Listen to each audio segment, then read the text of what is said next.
Okay, AP Chem, today, as promised, we are going to do some weak acid pH calculations. They do not dissociate completely, so let's take a common acid that we all should be familiar with.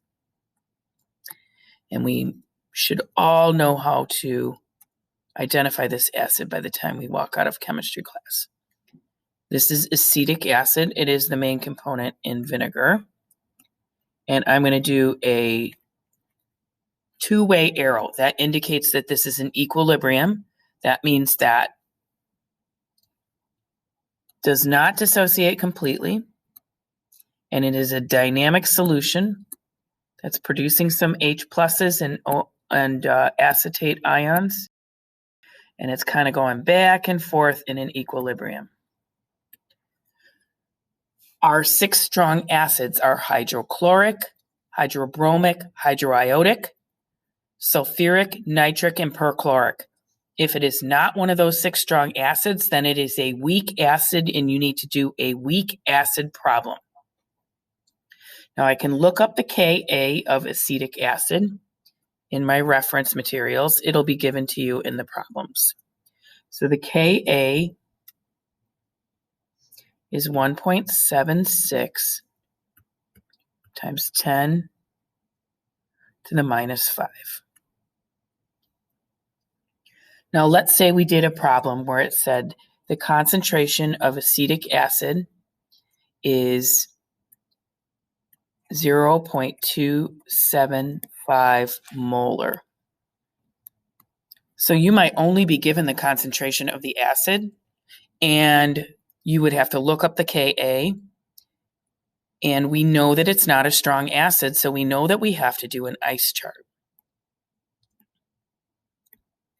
So what's going to happen is, before I even made my solution, I had 0.275 molar acetic acid.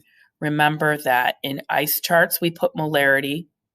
In BCA charts, we put moles. In the beginning, we always have 0 for these guys, because the initial for acid-base problems in this situation is going to be before dissociation occurs. So some of it is going to dissociate. For every 1 piece of acetic acid that dissociates, we will get 1 piece of H plus and 1 piece of acetate ion. Therefore, at equilibrium,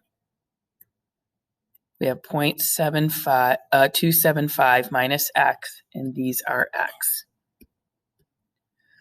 So my K values are always still products over reactants. This is Ka for the equilibrium constant for an acid. So my products, brackets for concentration,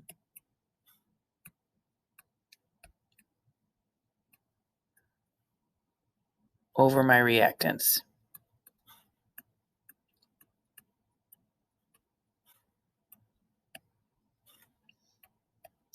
Now here's where we're going to learn a brand new special trick. So each of these guys is going to be X always. Because even if you have more than 1 hydrogen, you dissociate them 1 at a time. Each hydrogen in a polyprotic acid is not created equal. And down here, this would be 0.275 minus X. But we're going to analyze this problem. So 0.176 times 10 to the minus 5. Let's write that out. So 0.000176 is that number. You can see that this number, 0.0000176, is super, super small compared to the initial concentration. And if you think about it, the value of X is related to that 0.0000176. So what I'm going to do here is come up with a special trick, and this is called the 5% rule. What it means is, if 0.0000176 and 0.275 are far enough away from each other within significant figures, then you can ignore it. You can check this on your calculator. If you type in 0.275 minus 0.0000176, you're basically going to get 0.275. So here's what we're going to do to make our lives easy. On the top of acid problems, weak acid problems, we always have x squared. We're going to ignore this x because we're going to say that that x is so small, it's not going to change the value of 0.275. So now my problem becomes super easy if I ignore that minus x. So I get 0.275 times 1.76 times 10 to the minus 5. And then I will take the square root of that answer. And my value for x becomes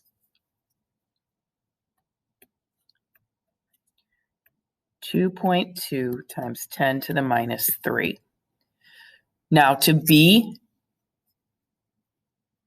totally accurate about this, you now need to compare the value of x to the initial concentration to make sure that they're not within 5% of each other. So that's going to be 2.2 times 10 to the minus third divided by 0.275, which is 0.8%.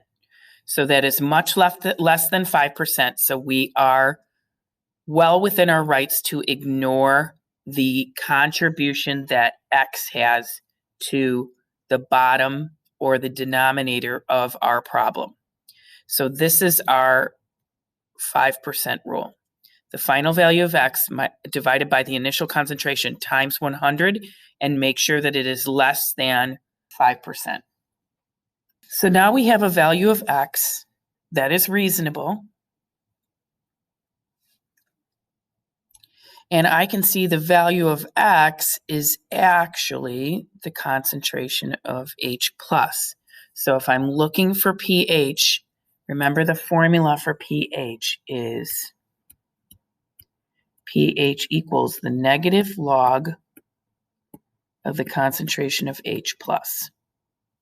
So it's going to be negative log of 2.2 times 10 to the minus 3. So you can let your calculator do all of the work here and type in negative log 2.2 exponent minus 3. And you get an answer of 2.658. Remember, these are the significant figures that come from here. This significant figure comes from the power. And notice my power was 3, so that seems reasonable to me. It's only going to be exactly a pH of exactly 3 if it's 1 times 10 to the minus 3. It's 2.2 times 10 to the minus 3, so it's going to be somewhere between 2.5 and 3.5, and that's how we tell if our answer is reasonable.